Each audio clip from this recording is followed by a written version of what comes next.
Vamos começar porque a hora passa muito rápido.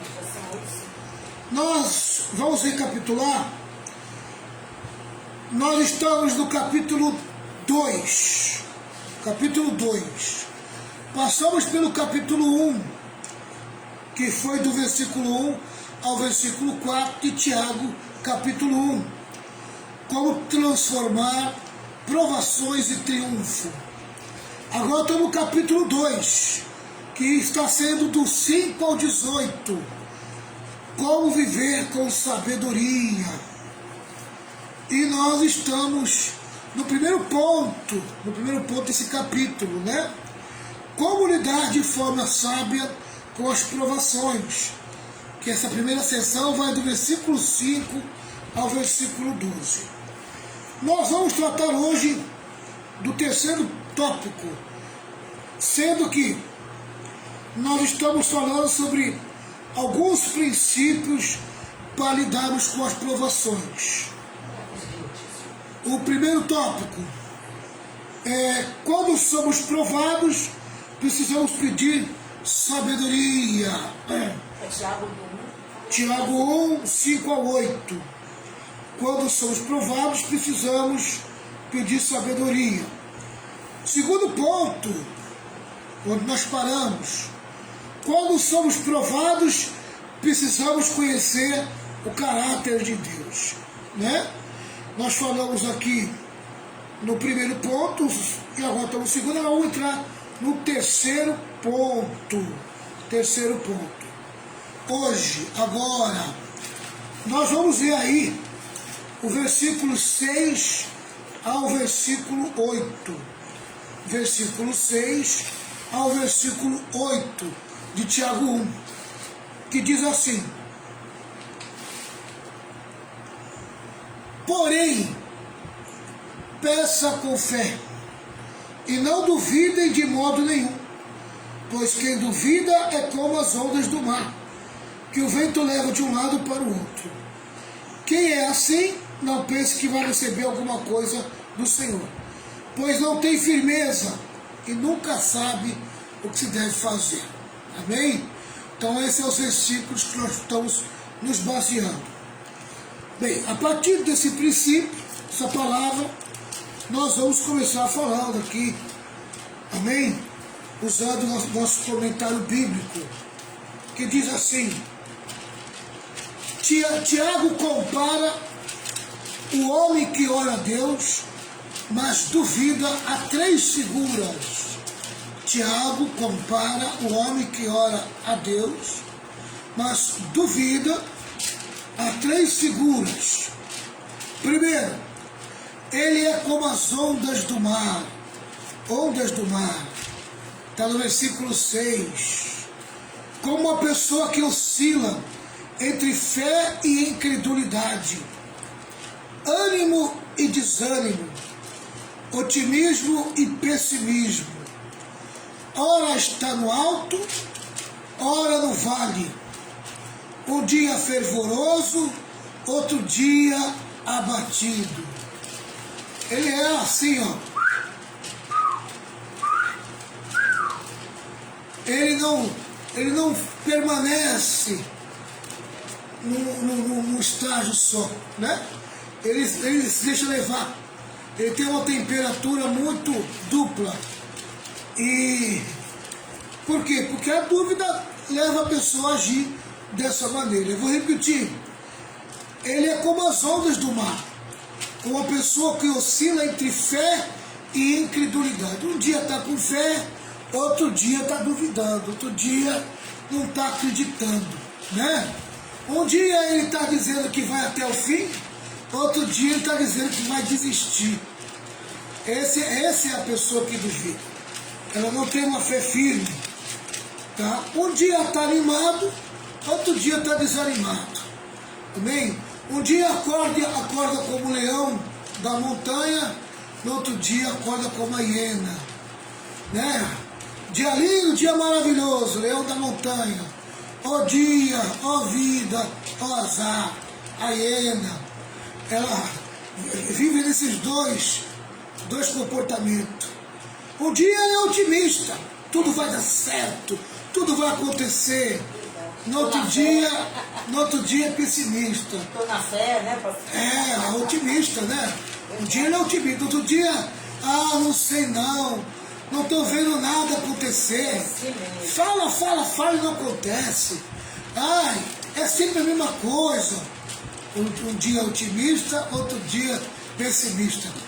Tem um comportamento bem adolescente, né? Esse crente que age assim.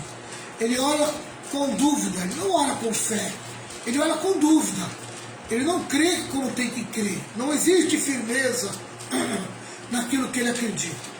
Quer falar alguma coisa, pastor? Obrigado, pastor. Não. Pode ser. Olha, está no alto, né? Oh, glória, aleluia! Jesus é bom, Jesus é na minha vida. Deus tem feito coisas grandes na minha vida. Outra hora está no vale. Está difícil. Como está difícil. Parece que eu não estou saindo nunca dessa situação. Oh, meu Deus, o que está acontecendo comigo? Né? Um dia dá glória a Deus, outro dia Satanás é o rei dele. Né? Fica no vale, amarrado no vale. Não consegue sair do vale. Um dia fervoroso, né? Cheio de fervor.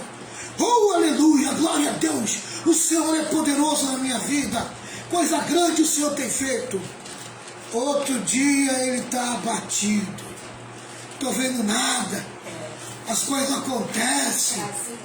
Não está acontecendo nada na minha vida. Amados, a gente tem que orar com fé. A gente precisa sair da adolescência. Nós temos que começar a ter atitude de crentes maduros. Amém? Crentes com estabilidade, crente estável. Crente que não se deixa levar por qualquer coisa. Mas crentes que têm firmeza, que está firme naquilo que acredita, firme naquilo que crê. Amém? Segunda figura que o homem que ora a Deus mais duvida é comparado. Ele é também como o homem que tem duas mentes e um só corpo. A palavra grega duvidando quer dizer diacrimonai, significa duas mentes. É uma pessoa dividida entre duas mentes. A fé diz sim, mas a descrença diz não. Uma hora ele diz sim, outra hora ele diz não. Uma hora ele crê, outra hora ele duvida. Amém? Ele tem uma mente contaminada. Ele não tem uma mente completamente pura. Olha, para ser uma mente centralizada na fé, ela precisa ter a pureza da palavra, a convicção da palavra, a certeza da palavra.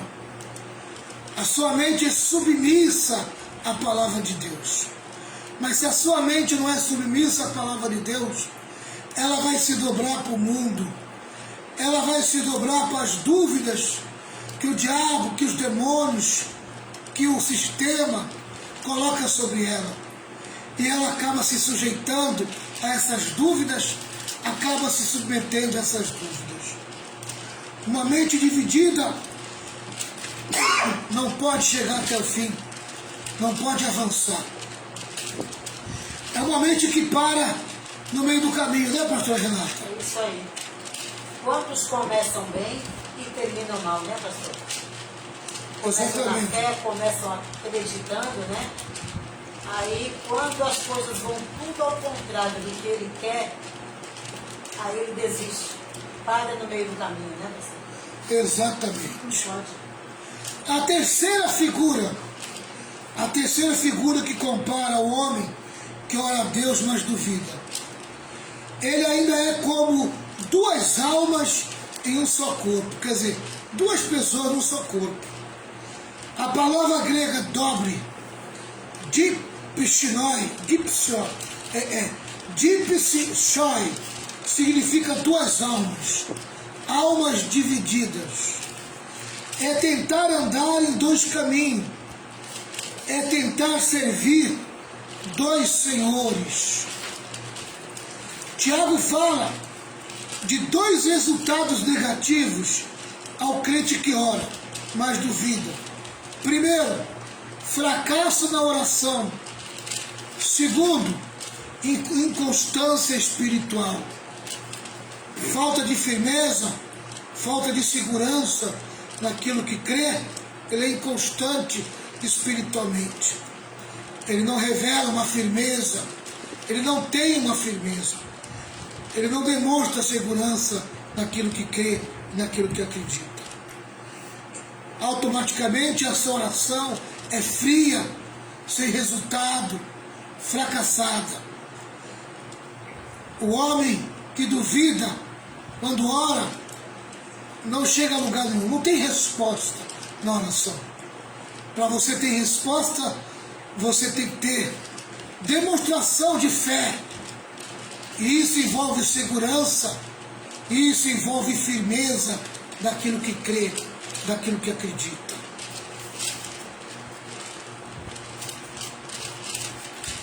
Ele não vai chegar à maturidade, mas vai estar exposto aos ventos de doutrina. Há crentes que não se firmam nunca na igreja. É citado aqui um versículo, eu vou compartilhar esse versículo, Efésios 4,14. Efésios 4,14. Isso. Nós vamos ver aqui, Efésios 4,14. Se tu achar primeiro, pode ler, pastor. Achei.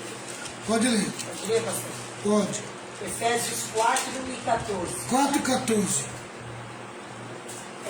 Para que não sejamos mais meninos inconstantes, levados em redor por todo o vento de doutrina, pelo engano dos homens que, com astúcia, enganam fraudulosamente. É, uma pessoa que tem dúvida, que vive na dúvida, ela tem essa inconstância. Ela se deixa levar pelos falsos pastores, falsos apóstolos, falsos mestres. Não sabe discernir o ensino verdadeiro do falso. Acaba caindo na armadilha dos falsos mestres. Por quê? Porque não tem convicção naquilo que acredita.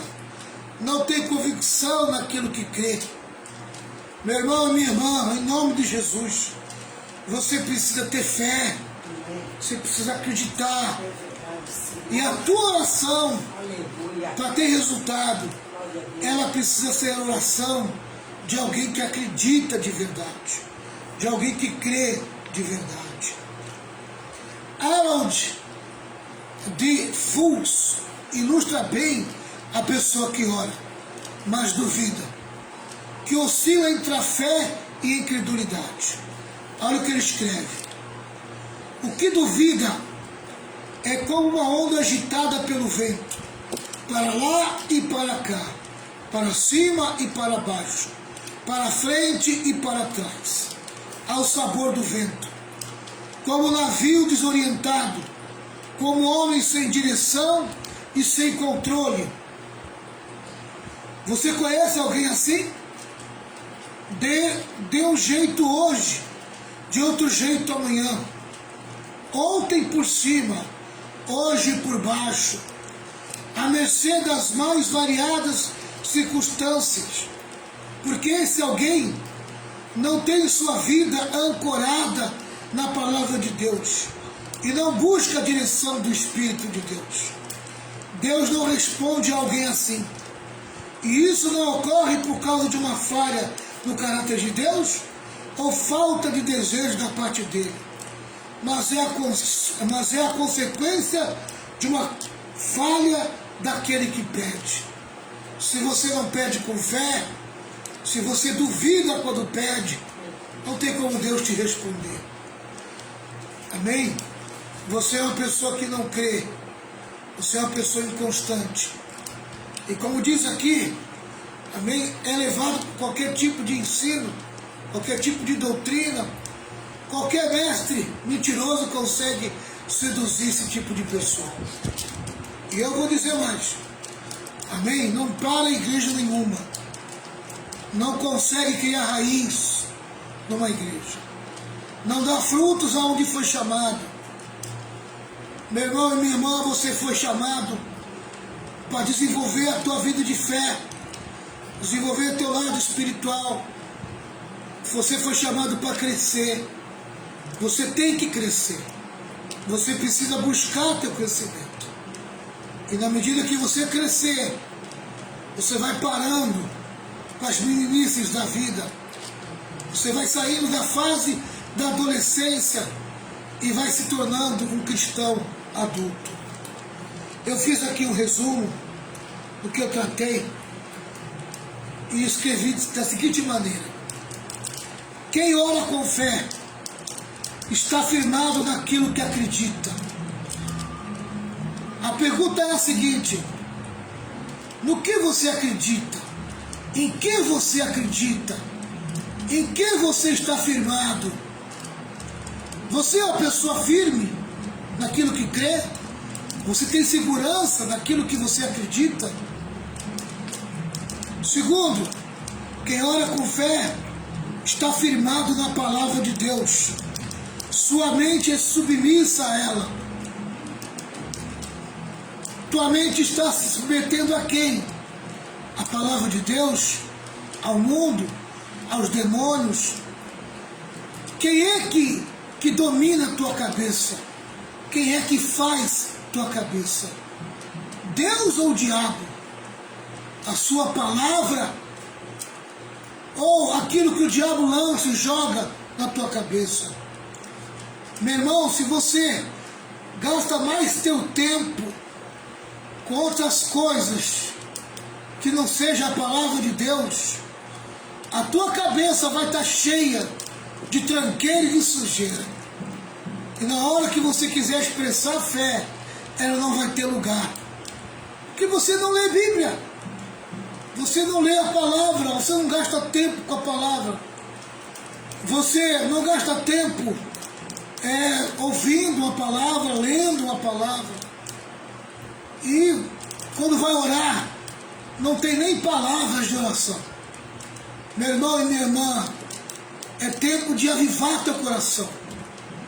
É tempo de você sujeitar a tua mente para Deus e a sua palavra, para que você encontre na tua vida o verdadeiro sentido espiritual para aquilo que Deus tem para você e para aquilo que Ele quer.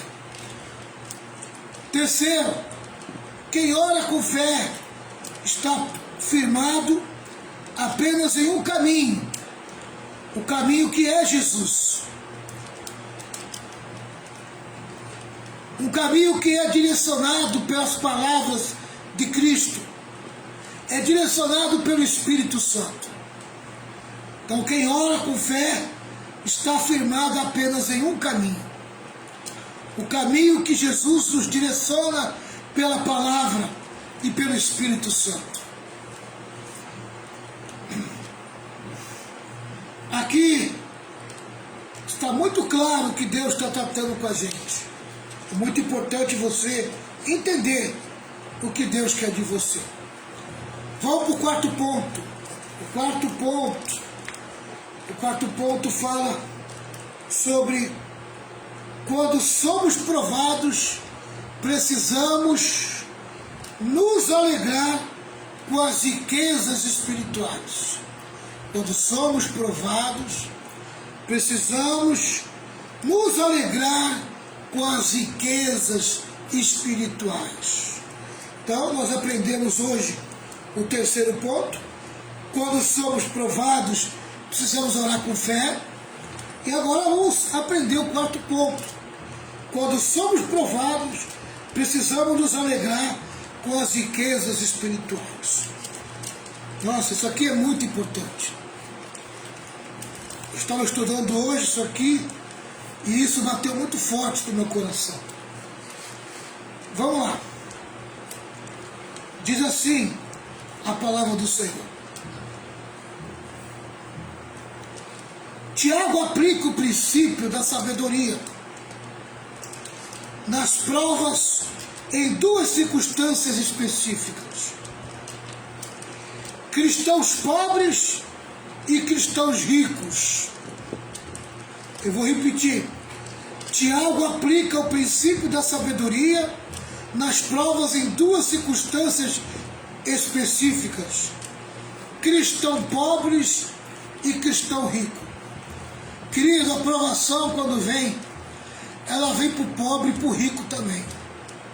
Às vezes nós pensamos que o rico não é provado, que o rico não é tentado, que o rico tem uma vida boa, que tem dinheiro. Mas há tanta coisa que acontece na vida do rico que o pobre não nem imagina. Assim como há tanta coisa que acontece na vida do pobre que o rico nem imagina. Vamos lá.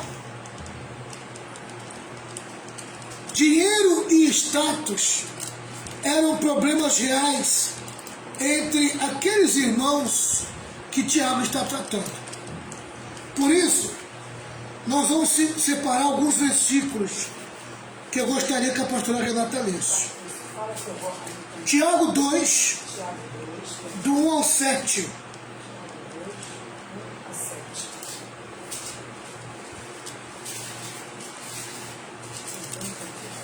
Tiago 2, do 1 ao 7. Ela vai ler e eu vou fazer um resumo. 1 a 7. Vai. Meus irmãos, não tenha fé de nosso Senhor Jesus Cristo, Senhor da glória, em acepção de pessoas. Olha aí. Tiago está tratando sobre acepção de pessoas. Né? Cuidado com o julgamento que você faz das pessoas. Pode continuar, pastor. Isso. Porque se o nosso ajuntamento entrar... Porque se no vosso ajuntamento entrar algum homem com um anel de ouro no dedo, com vestes preciosas, e entrar também algum pobre com sórdida vestimenta, e atentares para o que traz a veste preciosa, e lhe disserdes: assenta-te tu aqui no lugar de honra, e disserdes ao pobre: tu fica aí em pé, ou assenta-te abaixo do meu estrado. É séria, né? Amados, É séria. eu já passei por uma situação dessa. Julgar pela aparência, né? Às vezes, quer dar lugar de honra para quem tem status.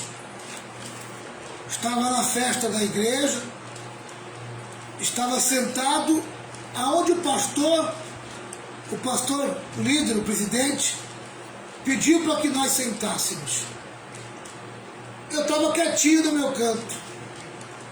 E chegou um político, deputado federal. De outra religião, né? Que nem crente era. Aquele camarada nem crente era. Religião. Aquele camarada não tinha o Espírito Santo nem Jesus.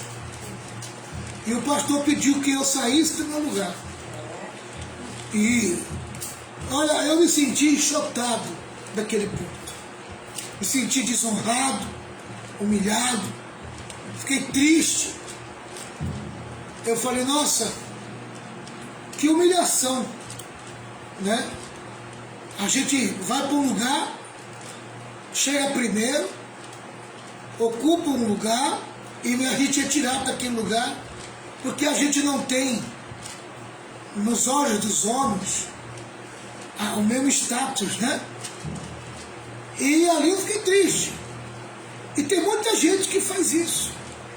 Tem muita gente que trata com diferença as pessoas de acordo com as posses que ela tem. Se ela tiver um carrão, se ela for uma pessoa que tiver muito dinheiro, ela recebe um tratamento VIP. E o coitadinho do irmão, que não tem nem carro, não tem uma vida assim, de abastança, mas é crente, servo de Deus. E às vezes ele é colocado em segundo plano. E Tiago aqui ele chama atenção, ele bate forte. Né? Tiago, teu certo já? Não, você... Então a gente precisa tomar cuidado. Eu li o... Amém? 2. O tratamento tem que ser igual para os dois. Vai. Porventura não fizestes distinção dignos de vós mesmos e não vos fizestes juízes de maus pensamentos?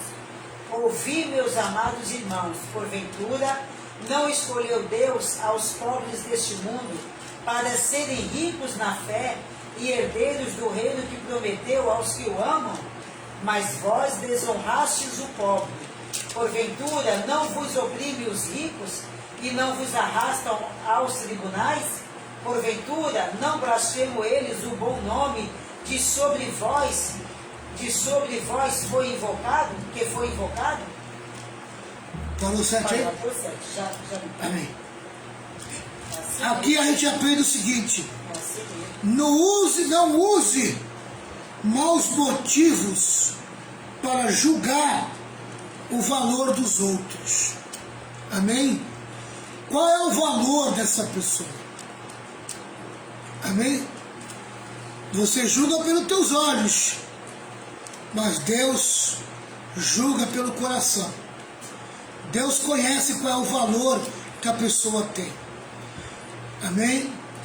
Às vezes a pessoa tem uma riqueza financeira enorme aqui na terra, mas ela não é rica para com Deus. Muitas vezes aquele irmãozinho que você não dá valor nenhum para ele, porque ele não tem posses materiais, mas para com Deus, aquele irmãozinho É mais rico do que é rico, É tem uma verdade. riqueza maior. É verdade.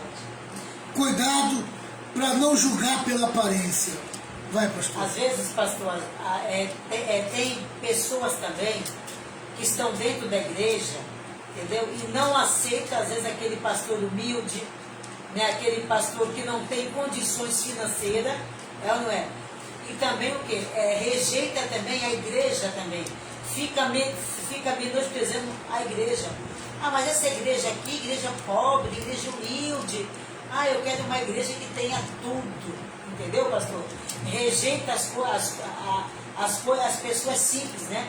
Humilde. Pastora, Tem muito disso.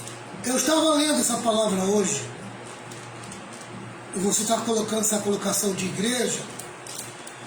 Acredito que o Espírito Santo bateu muito forte no meu coração a respeito de igreja nesse sentido.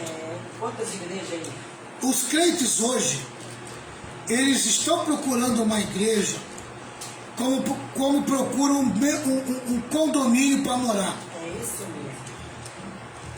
Eu estava conversando com uma pessoa que vende imóveis aqui em Santos, e as pessoas aqui em Santos, quando vêm procurar um condomínio para morar, elas perguntam se tem sala de jogos, se tem piscina, se tem lugar para ginástica, perguntam como é a atividade do condomínio.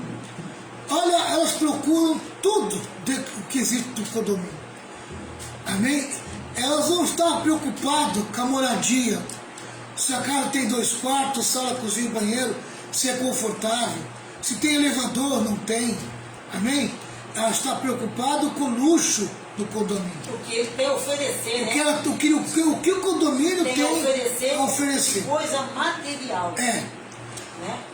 Assim está sendo em relação à igreja.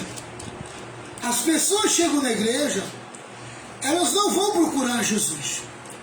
Elas não estão procurando a igreja da maneira que tem que procurar. Elas estão perguntando como é a igreja, assim como perguntam como é esse condomínio. Ok? Essa igreja tem atividades, essa igreja tem lugares de recreação, ela trabalha com o recreativo, tem a sala de recreação das crianças. Tem salinha do meu filho e tem que ser bem aconchegante. Tem que ser bem luxuosa. né? Não fica, Tem que ter ar-condicionado na sala, né, que tá onde meu filho vai ficar. Desse jeito. Né? Então, as pessoas estão procurando a igreja como se estivesse procurando um edifício, um condomínio para morar. Meu irmão e minha irmã, eu sugiro que você compre um livro chamado Tocai a Trombeta em Sião, do David Wilson. Esse livro eu comprei logo que eu entrei na faculdade, ano de 87 mais ou menos. Fala sobre o juízo de Deus sobre a igreja americana. O que Deus vai fazer com os Estados Unidos nos últimos dias. Amado, o que esse homem falou está diante dos nossos olhos. Esse pastor fala, E o que ele fala da igreja americana, ao ponto que ela chegou. E hoje eu perceber que a maioria dos pastores imitam a igreja americana. E é uma imitação, um imita o outro. Um imita o outro. Amém? Por um acaso eu coloquei aqui na televisão o culto de uma igreja, ou de uma dessas igrejas. Irmãos, eu fiquei horrorizado. Eu falei, meu pai, eu frequentei ambientes do mundo igual, escuro, preto, com luminosidade, com luzes acendendo e apagando, luzes coloridas, palcos que iluminavam o cantor. E eu vi aquele ambiente, um ambiente que tinha até uma euforia. E aquela euforia, muitas das vezes, é chamado de avivamento. Meu irmão e minha irmã, em nome de Jesus, foge desse ambiente. Esse ambiente não é um ambiente que serve a Deus. Serve o luxo, serve a vaidade, serve o mundo, mas não serve a Deus. Eu fiquei horrorizado. Eu não acredito que Deus pode estar num ambiente assim. Eu não acredito que Deus pode estar se movendo num lugar assim. Deus me tirou disso. Deus me arrancou disso. E hoje eu vejo a igreja igual àquilo que eu via quando era do mundo. Amados, as coisas de Deus é santa, é sagrada. O povo tem que ser santo, o povo tem que ser sagrado, o povo tem que ser separado, o povo não pode viver se misturando. E a gente percebe que virou uma coisa só. Mundo e igreja virou uma coisa só, não tem diferença. E depois você vai ver a qualidade dos crentes que estão ali. É um horror. É por isso que o Brasil está nessa situação. Que a igreja perdeu o sabor, perdeu o sabor, perdeu o sal. A igreja virou uma mistura. Amados, a modernidade demais estraga. A gente temos que usar a modernidade na igreja. Mas a modernidade só é boa quando existe moderação. Quando nós abrimos muito a igreja para a modernidade, a gente acaba se perdendo. Acaba se perdendo. E é o que eu estou vendo com essas igrejas. Elas estão se perdendo.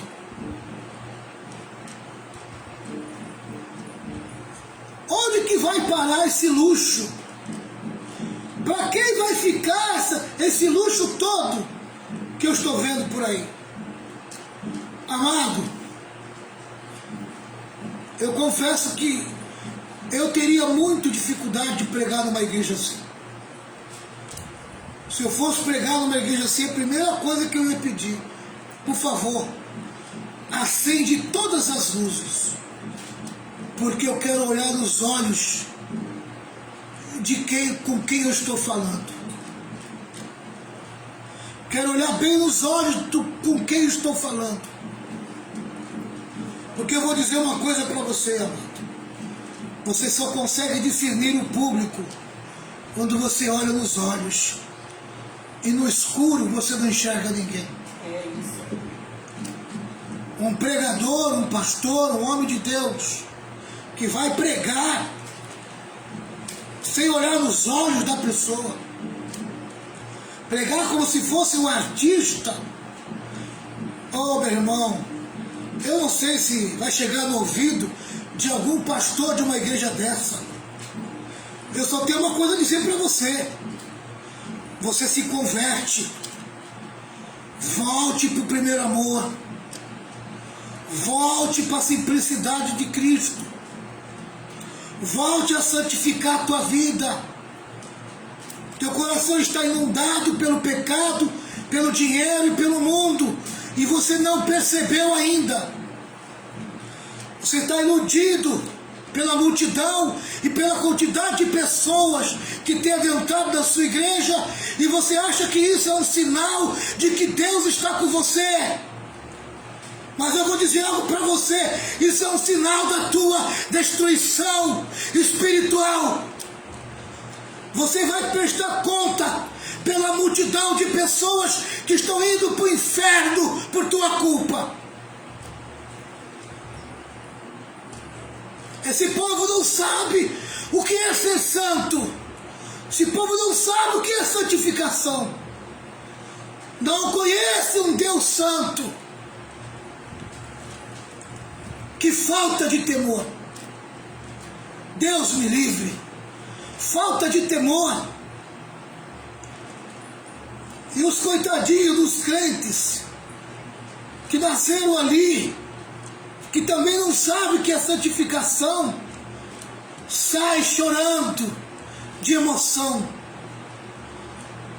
Mas quando tiver um encontro com Deus de verdade, e os seus pecados forem revelados, eles vão cair no chão, chorando de dor.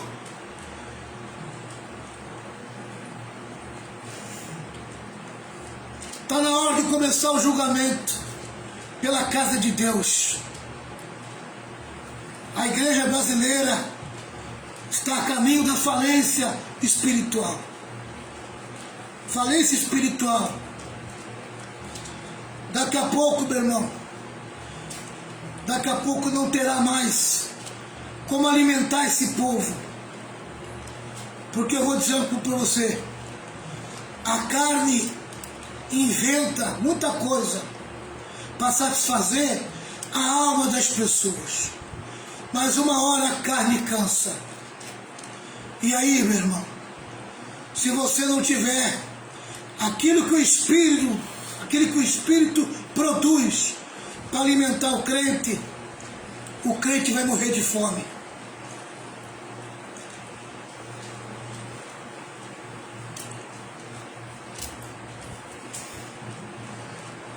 Pastora Renata, lê para mim Tiago 1, versículo 15 e 16. Tiago 1, 15 e 16? Isso. Tiago 1, 15 e 16. Depois, havendo a concupiscência concebido, dá à luz o pecado, e o pecado, sendo consumado, gera a morte. Não erreis, meus amados irmãos. 15 e 16, né?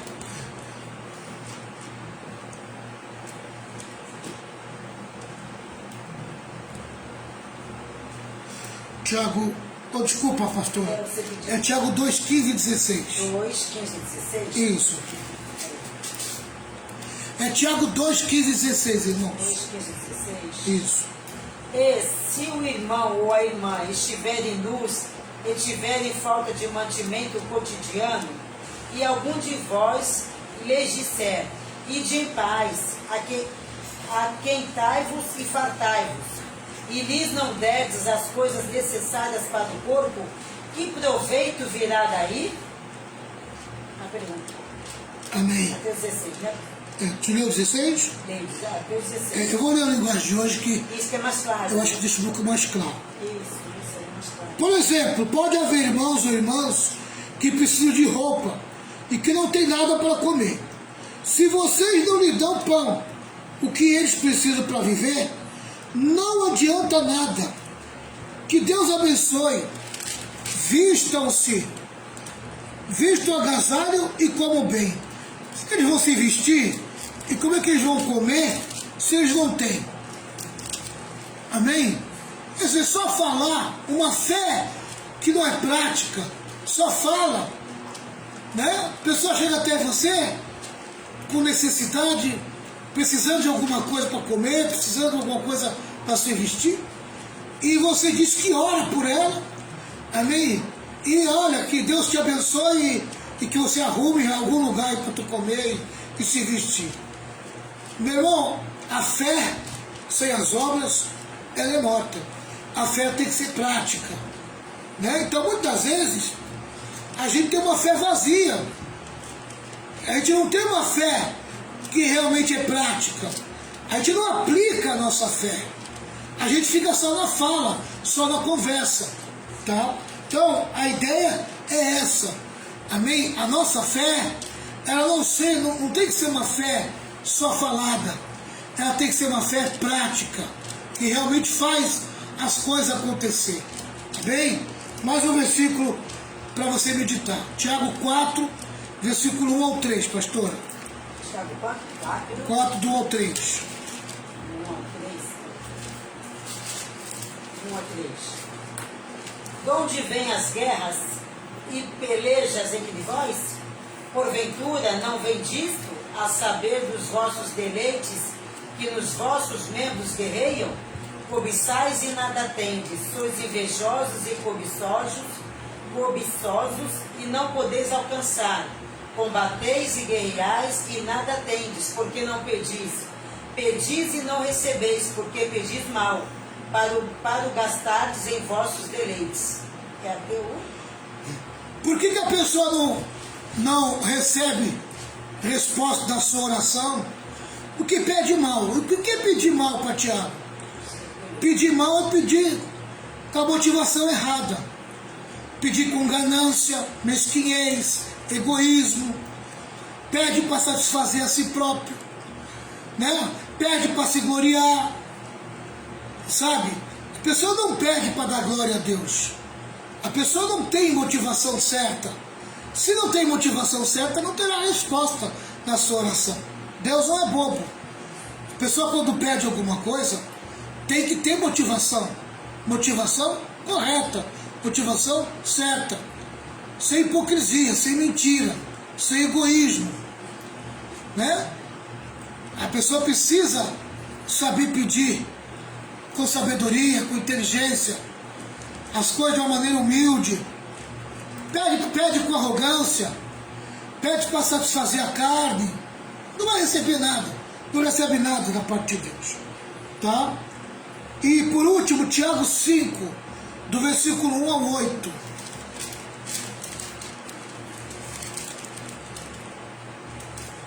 Achou, pastor?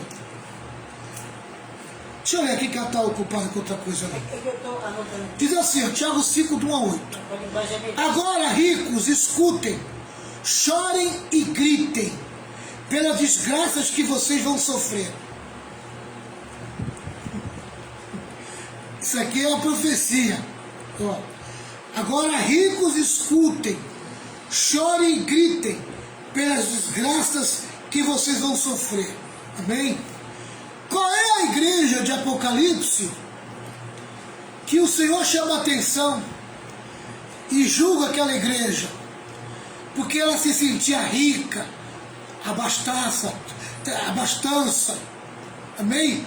E Jesus chama ela de pobre, segue nu. A igreja de Laodiceia, lembra? Que esbanjava sua riqueza. Lembra dessa igreja?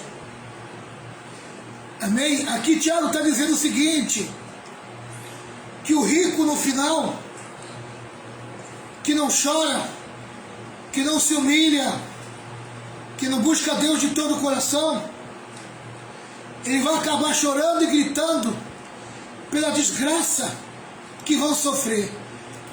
Porque o final de uma pessoa arrogante, de uma pessoa que não tem humildade, que a soberba e o orgulho dominam o coração dela, que a vaidade domina o seu coração, o final dela é a desgraça. Versículo 2: as suas riquezas estão podres, as suas roupas finas estão comidas pelas traças, o seu ouro e a sua prata estão cobertos de ferrugem, e esta ferrugem será testemunha contra vocês, e como fogo comerá o corpo de vocês. Nesses últimos tempos, vocês têm amontoado riquezas e não têm pago o salário das pessoas que trabalham nos seus campos. Escutem as suas reclamações. Os gritos dos que trabalham nas colheitas têm chegado até os ouvidos de Deus, o Senhor Todo-Poderoso. Vocês têm tido uma vida de luxo e prazeres aqui na terra, e estão gordos como gado pronto para o matadouro. Vocês têm condenado e matado os inocentes, e eles não podem fazer nada contra vocês. Há um juízo de Deus contra esse tipo de pessoa. E muitos estão dentro da casa de Deus vivendo dessa maneira. Sabe? Tá? Lidar com a riqueza de forma injusta não é um bom negócio. Amém? O crente, quando ele lida com a riqueza, ele tem que ser justo, ele tem que aplicar justiça na sua vida. O crente não pode ser egoísta só porque ele tem dinheiro, porque ele tem condições financeiras. Ele tem que ser uma bênção com a sua riqueza, porque quando ele aplica a sua riqueza, amém, de uma forma justa e honesta, amém, ele glorifica a Deus com a sua riqueza. Mas se ele aplica a sua riqueza de uma forma desonesta e injusta, ele desonra o nome de Deus. Então, não é pecado ser rico, é pecado não saber lidar com a riqueza, sendo crente, sendo de Deus. Seja uma pessoa caridosa, seja uma pessoa amável, seja uma pessoa justa. Não tenha riqueza só para você. Aquilo que você ganha, aquilo que você tem, Deus lhe deu, Ele confiou para que você reparta com quem não tem, com quem precisa. Amém? Às vezes a pessoa investe na caderneta de poupança pensando no futuro. E quando chega o futuro é um caixão. É, uma doença, ou então uma doença antes. E aí todo aquele dinheiro que ele guardou na poupança pensando no futuro virou uma verdadeira confusão dentro da família. Uma brigaiada para quem vai ficar com aquele dinheiro. É verdade. Meu irmão e minha irmã, se Deus ter lhe abençoado, abençoe. Abençoe. Abençoe a casa de Deus. Abençoe os necessitados da casa de Deus. Abençoe aqueles que precisam, mesmo não sendo crente. Amém? Abençoe. Aprenda a ser justo com as riquezas dessa terra, para que você possa viver bem com as riquezas que Deus tem preparado para você. Que Deus abençoe a sua vida. Eu vou parar por aqui porque a hora já deu. A semana que vem eu falo a segunda parte desse texto aqui, desse ponto, né? Porque nós estamos falando sobre quando somos provados, precisamos nos alegrar com as riquezas espirituais. E nós praticamente falamos das riquezas materiais, de como lidar com elas, né? Para que nós possamos saber lidar com as riquezas espirituais. Nós precisamos entender que Deus tem nos dado riquezas materiais para serem bem administradas. Inclusive, muitas igrejas que Deus tem dado riqueza, em que o pastor tem sido egoísta, só tem pensado em si mesmo. Amém? Uma vida de luxo, né? Eu não sei para que pastor quer. Pastor quer uma lancha, pastor quer um iate. Irmão e minha irmã, pastor que serve a Deus, querido, não tem tempo para ficar andando de iate e ficar gastando dinheiro para manutenção de um iate, de uma lancha. Aqui que pastor quer uma casa, se ele tem uma família humilde, de 2 crianças, dois filhos que já vão casar, ele quer uma casa de 8 quartos, 5 banheiros, 2 piscinas. Para que ele quer isso? Meu irmão, pastor de verdade não tem tempo para essas coisas. Ele tem que se sujeitar àquilo que é simples, aquilo que é humilde. Não gaste o dinheiro das coisas de Deus com aquilo que não tem interesse, com aquilo que realmente não interessa. Com aquilo que não é eterno. Gaste com vidas. Fique gastando com luxo. Gaste com vidas, que vidas são eternas. Exatamente. Gaste com aquele com o necessitado, né? Entendeu? Nada contra, o pastor tem que ter uma casa boa, tem que ter um bom carro, né? Tem que ter, tudo bem. Mas eu digo assim, que aquilo não seja, né? Como é que fala? Que aquilo não seja o tudo para ele, entendeu? Que aquilo não seja o quê? O meio dele, como é que fala? Ser avarento, né? Pastor? Mas é um exagero, né? Muito exagero. Tem pastor que não sabe viver na discrição, né? Isso. Ele é exagerado. Pega o dinheiro da igreja e gasta com seus luxos. Quer mostrar, né, que tem mais do que às vezes o médico, né? Precisa tomar cuidado. Amém? Tomar cuidado. Deus nos guarde. Que Deus tenha misericórdia. Deus nos guarde. Jesus guarde